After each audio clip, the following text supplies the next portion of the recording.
it means so much to me. It means sharing. It means sharing emotion, it means sharing creativity, sharing sound, sharing fun, and it's basically what gives life its meaning.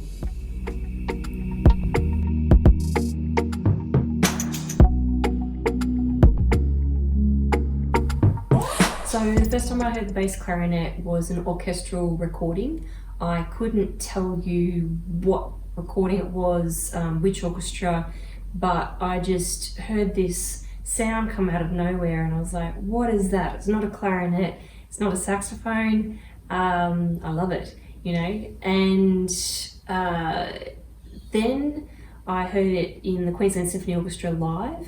Then I started playing it with the Queensland Symphony Orchestra, and then Harry Sparney travelled to Australia from Amsterdam and performed an entire concert on the bass clarinet, and I, probably like a lot of other bass clarinetists, was blown away that that instrument had the tone colour and the capability to achieve what it did, and its range, and it was a fluid sound, and it could be performed in all different kinds of ways. Solo, it could be performed with backing track, and it also had all these different sounds that up until then I just didn't think any instrument was capable of it. And since then there's been other key players that have performed and been really creative with their craft. So Michael Lowenstern was another one, and other recordings as well. So I just was really inspired and motivated. The biggest thing I think about the bass clarinet is its rich sound, and particularly the low register and the frequencies that it gave off. It was just an instrument that made me feel really good, and I love it.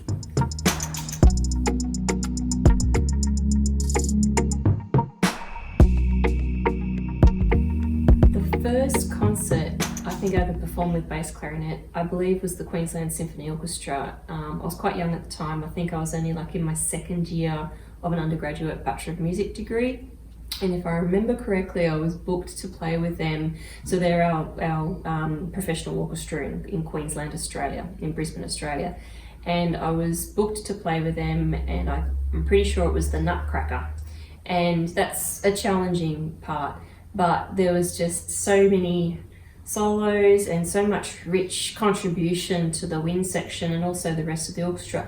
And the fact that, you know, on a bass clarinet you double with the French horns, you also double with the cellos and the basses, and I was pretty happy doing that. The first solo performance was when I came back from a Churchill Fellowship, so I was really lucky to get this massive scholarship that I could travel around the world and learn from different teachers on the bass clarinet.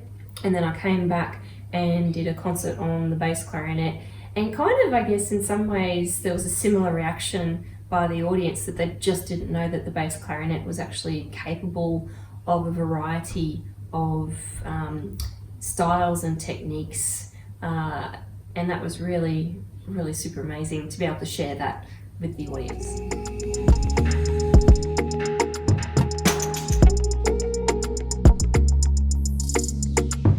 It's really hard to say what are the most memorable moments of your career, particularly as you get older. They kind of all morph into one.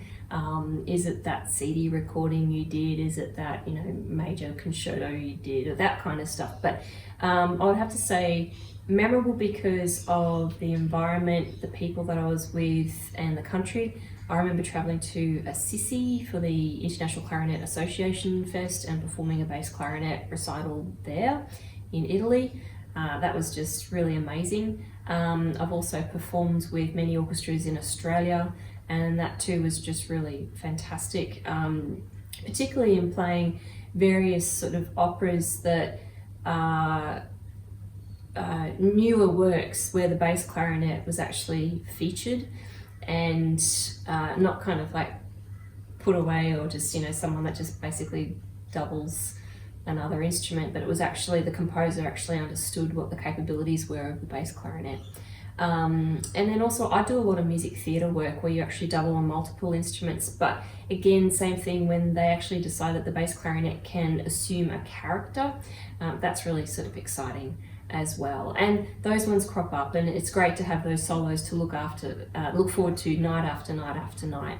So those are my memorable moments so far of my career. I'm sure there's been more, but those will do for the moment.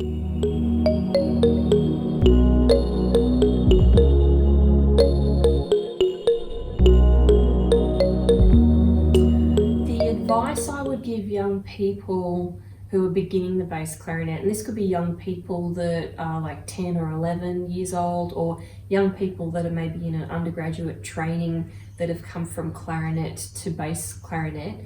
You're really lucky that at the moment there's affordable, good instruments out there. That wasn't the case about 30 years ago. And so if you can afford it, get yourself something really decent, because the better the instrument, the more likely that you'll like it. You don't want to have an instrument that you're going to fight.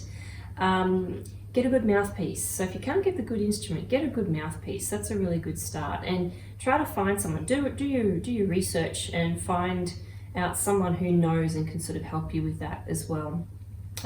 Seek out good repertoire to keep you stimulated and motivated. Band parts in concert band, symphonic band are good, but they're not going to be probably enough to sustain you. So actually do look at the repertoire and think outside of the box of just bass, clarinet and piano. Have a look at other different kinds of combinations as well.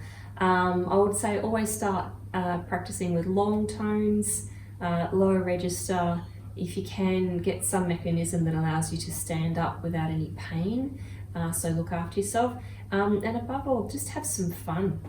Like I call the bass clarinet my desert island instrument. So if I had only one instrument that I had to choose and I had to live on a desert island all by myself, it would be the bass clarinet. And it's an instrument that has a wide range, a variety of tone colors and sounds. And if you can't have fun with that instrument, check your pulse, because you might not be breathing. Just have fun.